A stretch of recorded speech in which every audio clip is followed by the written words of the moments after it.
Hi, this is Karen at Snickerdoodle Designs, and by special request, today we're going to take a quick look at how to use photo masks. So what is a photo mask? A photo mask or a clipping mask use the contents of a layer to conceal or reveal part of the layer above that. So what exactly does that mean? Well, let's take a look at what a photo mask actually looks like. Here is a photo mask from one of my commercial use products, garden masks. And you can see it's mostly black. There are a few areas of lighter gray here. I don't have any white in this one right now, but you might see some masks that have a little bit of white design in them as well. So something like this is a good example of what a photo mask is. And what we'd like to do is have this photograph take on the shape of that mask. This photograph is my newest granddaughter, Ella. She's only 7 days old here, and I thought it was a beautiful photograph taken by the professional photographer Angela Chandler, who is out of the San Francisco Bay Area, and I just thought it was a beautiful picture and one I wanted to work with. So what I want to do is clip this photograph to this mask, and it's really a very simple process. We just need to clip it by one of two methods. Let's make that photo active, and we can come up to layer, and I'm sorry it's off my screen a little bit. Let's see if I can get that down a little bit. We can come up here to layer, create clipping mask, or we can hold down the Alt key on our keyboard and hover our mouse in between those two layers, in between the photo and the garden mask, and you see the down pointing arrow with the little white square. Once you see that, if you click with your mouse and then let go of the Alt key, you will see that the photograph has taken on the shape of that mask, and it's just really lovely. For this particular layout, we wouldn't have to do anything else. There are a few other things that you can do with masks though.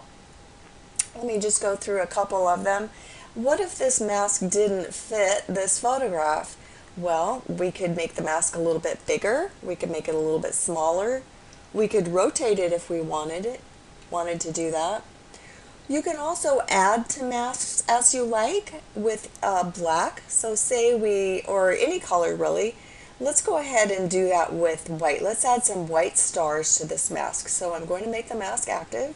Make sure I have white selected, and I already have a star brush selected here. You can see that.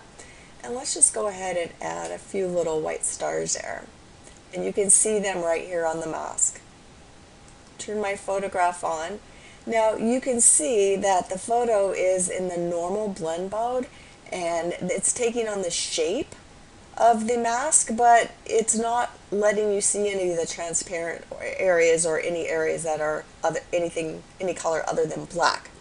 So when you have a mask that has different transparencies or some white in it, what you can do is make your photo active and change it to screen, and now we can see those stars really pretty. So you can add to, you can subtract a mask, you can change it around to suit your needs. You can also combine masks. Say you have two that you like and you've already used this one. It's pretty obvious because of the music on it. You could combine two masks, just put one on top of the other. Or you could just come in here and let's just go ahead and do that. Change the foreground color to black. And I'm going to grab a let's see what kind of brush I want. Let's scoot that down out of my way here. You know what, there we go. It's just not over far enough. Alright, so let's just grab, I'll say this 200. I'm going to change the softness all the way down to 0. And I might maybe change the opacity of this a little bit. So let's turn the photo off. Turn the mask on, and I want to get rid of that. Actually, I'm going to change that to white. No, let's leave it black. I'll go ahead and get rid of that, some of that music. So you can get rid of all of it or a little bit of it, whatever you want to make it look different from how you used it before. And now it's, to me, not as pretty because I've just kind of blobbed it out there, but you get the idea. You can add to, subtract, however you want to make the mask your own. And that's really how simple it is. They are a lot of fun to use. They can make a photograph and a background paper and a mask just turn into a beautiful layout without a lot of work. And I like that idea. So experiment, have fun, and I hope you found this tutorial helpful. See you next week.